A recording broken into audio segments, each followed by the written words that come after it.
A Baton Rouge boy got to ask the President of the United States a question today, and it was a pretty good one.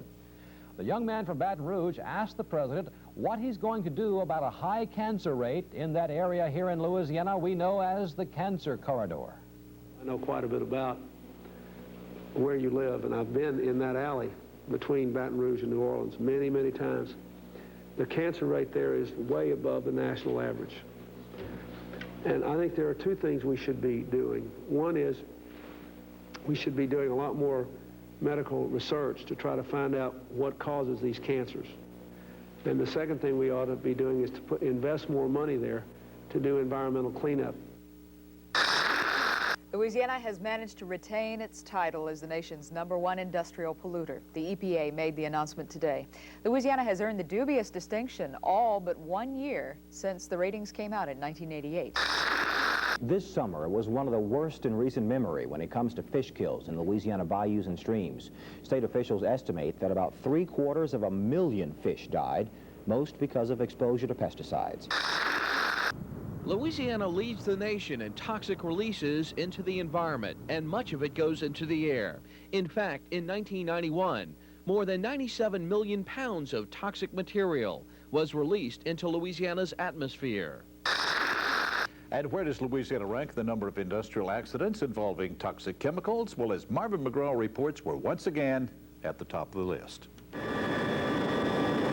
A barge explodes on the Mississippi River, injuring 4 people and sending a cloud of toxic smoke into the air.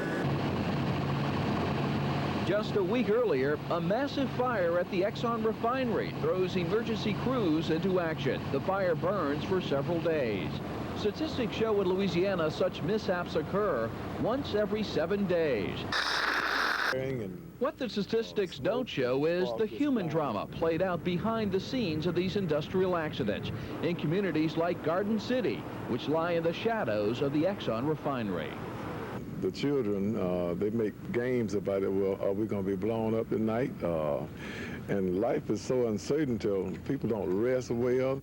The report says that until industrial processes are redesigned to be safer and less toxic materials are used, accidents like this one will remain a fact of life in Louisiana. I'm Marvin McGraw, Channel 2 Eyewitness News.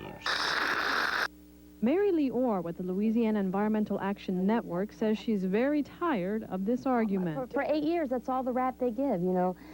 We'll move, we'll relocate. In fact, I haven't seen any industry relocate when regulations are more stringent. I haven't seen anything but positive effects come out of regulation. Sometimes processes have been changed, but they in actuality have found that what is one man's waste is another man's profit. We have to be creative when we have critical problems. We have to encourage new technology. We have to encourage people to come forward with solutions and not be a doomsday sayer. And I have more faith in the industry in Louisiana and the people. I believe it together we can solve these problems. I'm sorry that the other people don't think that. Concern me? My God, does it concern me? I was hit with the chlorine in 92. This angry resident showed up at the plant gates just hours after today's accident and confronted the plant manager. We are 3 minutes away wind-wise. We can't wait 5 minutes. We must have it corrected within a moment. Frank Bonifay says years of living among the chemical plants in the area has put him on pins and needles.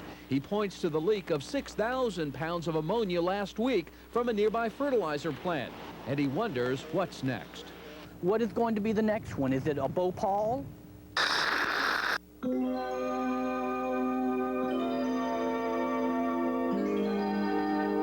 These women are members of a group called Parents Against Childhood Cancer. They live here on the banks of the Mississippi River between Baton Rouge and New Orleans.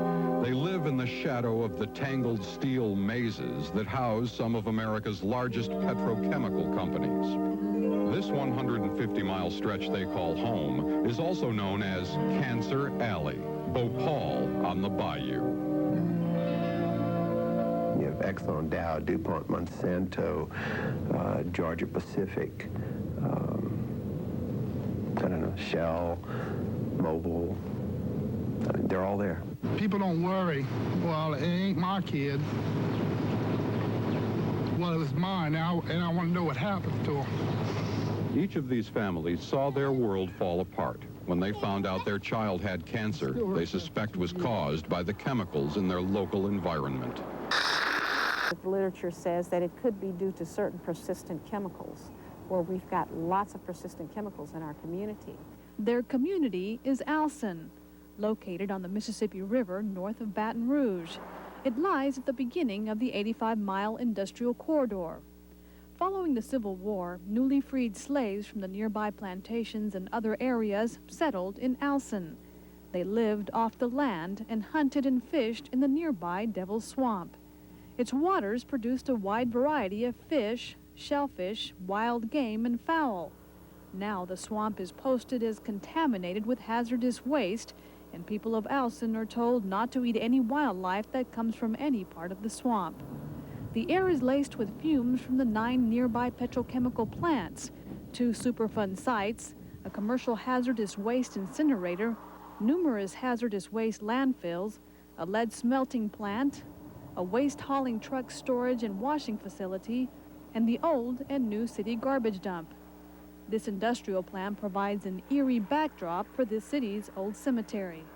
Industry moved into Alson during a time when blacks had no access to government and weren't allowed to vote.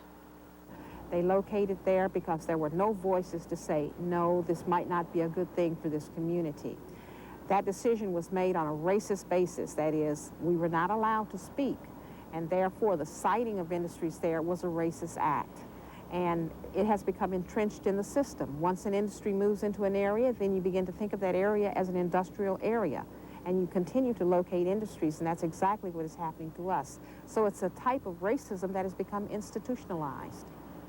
2 studies, one released last month by the Louisiana Advisory Committee to the U.S. Commission on Civil Rights, and the other prepared by the EPA's Office of Pollution Prevention and Toxics, concluded that many of the facilities emitting large amounts of chemicals are in areas with predominantly minority populations.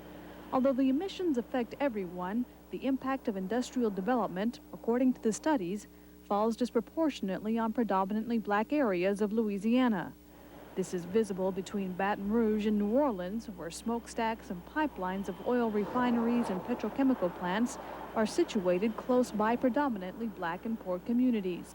And now, more industry is planned for Alson.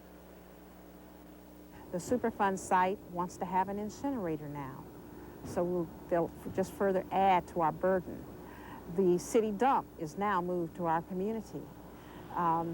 There's an industrial park planned for Alson, and there is a section of land that was just recently rezoned from rural to heavy industrial by the city council, in spite of the fact of the evidence that we presented to the zoning commission.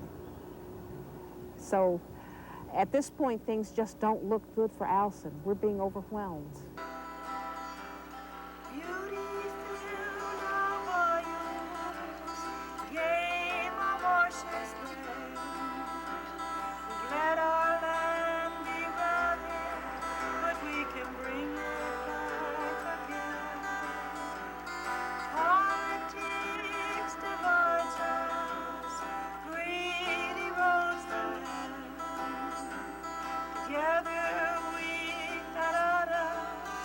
Working hand in hand.